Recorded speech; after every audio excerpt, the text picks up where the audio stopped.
Alright, there's a shot of the Grand Tetons for you. We're about 80 miles away from them this morning. This morning's November 22nd, 2008. It's awful windy. Whoops. There's the Grand Tetons. They're about 80 miles away. I just drove up Dan Creek thinking about my Mormonism and evolution discussion I'm going to have with you. Then over this way, come up Dan Creek about 20 miles past my house, and over this way is Caribou Mountain. Caribou Mountain's a real nice looking mountain. Up over by Palisades a little bit. Actually, Palisades is back over this way. The road goes up and around, but kind of dry this time of year right now for November. I wish it was a little better. Dan Creek is up over this way. I say up over this way. Let me turn the camera around here. There's my house that direction. You can see the windmill projects way out there on the hills. Dan Creek's right down through there. I just drove through there. I'm about 25 miles away from the house. It's way too windy out here. I was going to do some videoing out here, but it is way too windy. I'm just out here shooting my shotgun, having a good time with it. Just showing you the country. It's awful. I wish it had more snow. Last year at this time we had a lot of snow. We had about a foot of snow or so. There's my road right there. Let me give you one more shot of the Tetons, and then I want to talk about this idea of evolution because I don't know if that's focusing or not. Well, there it is a little bit. There they are. I hope you can see them. I can't see them on the camera. There we go. There's the Grand Teton right there. Hard to see. Kind of hazy. I thought it'd be better than this, but alright, that's enough of the Tetons. They're majestic mountains, I'll tell you what. Okay. Alright, this is me coming down Dan Creek. It's awful dry. It's the fall. I wanted to talk to you a little bit about evolution and Mormonism, and from Stephen's and Meldrum's book, Evolution and Mormonism, which is probably the most up-to-date book to date on this topic. And they show and discuss various ways that the church has remained neutral about evolution, and it really has. The church has not taken an official stance for or against evolution yet. I know there's been several church statements written in 1909, and then again in 1911 for clarification, and then again in 1925. Oh, looks like I got a neighbor up here stopped. Oh, he's probably a hunter. He's going to let me go by, I think. I hope. Ooh, narrow. Scoot over, dude. Oh, just about got him.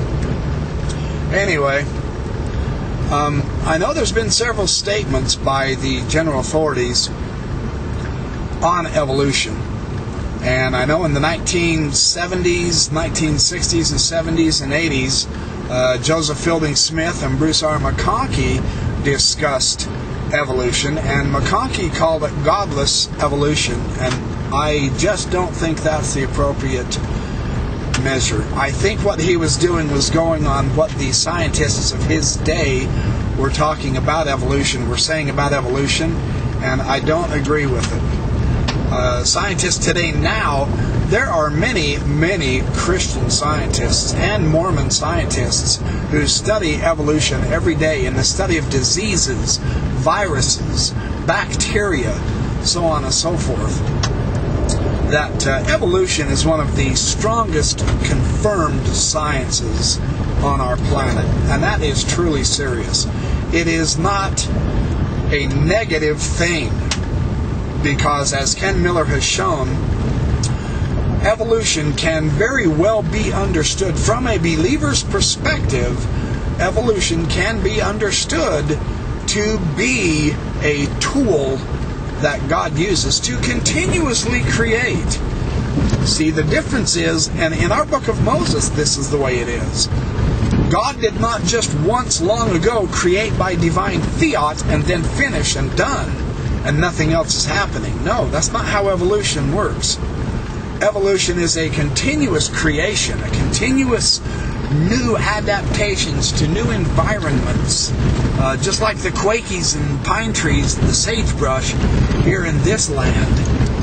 Different trees in different parts of the country can survive and thrive because of their genetic makeup. But I know that Stephens and Meldrum have something very interesting to say about the prophecy in Joel chapter 2, where the Spirit of God would be had upon all flesh. The men would dream dreams and have visions, and new knowledge and information would come out in the last days. And they know that perhaps this is a fulfillment of scriptural prophecy of all of our magnificent scientific accomplishments and the astonishing amount of knowledge that we've been given now scientifically. And I like that very much. We could suppose that the scripture fulfills the prophecy, the rise and the power of science fulfills the prophecy of scripture. I think that is a very powerful point in the favor of evolution. And I do believe that if we would only try to understand that the scriptures may very well have prophesied about our last days, of having so much knowledge and the inspiration that our scientists have, it is stunning how inspired this information is to help us conquer diseases, to help us understand how this natural world works. And they show that evolution is a very powerful tool for that. To fight against evolution is to fight against the work of God.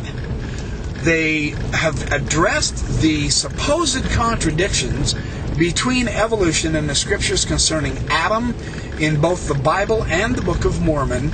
And that's kind of what I want to get to, is I want to explore this theme that they have, that Adam does not necessarily contradict evolution, and evolution does not necessarily contradict Adam and the amazing information we have on Adam. I've done some videos on Adam as a member of the Council of the Gods, actually, who helps create the world. We know from Latter-day Revelation and some of the comments of the prophets that even we might have been helping involved in this creation, because this is our home. But it's a very special home. It's a very special place.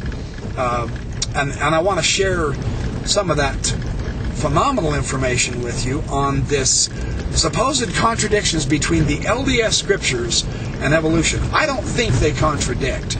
We don't know enough yet about evolution, and we don't know enough yet about the scriptures and about how God performed the creation.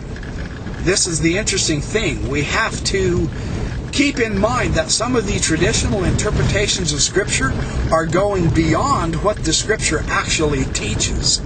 And Stephens and Meldrum do a good job of showing this in a very respectful way. And so I want to share that with you. I'm running back to my, it's very windy today, so I'm running back to my workshop, to my studio, so that I can finish video on this. I just wanted to show you what a beautiful November 22nd, 2008 it is here in the backwoods of Idaho. This is where Osborne Russell, in the Journal of a Trapper, came down. He came right down this creek. This is the country that Osborne Russell saw and hunted in. He talks about hunting all the bear and the elk and the black-tailed deer. He said the black-tailed deer were very numerous in this country. They aren't now, but they used to be. So anyway, this is not exactly how I intended to do these videos, but I'll get back to my workshop and share some more information. It's interesting that he talks how Joseph F. Smith also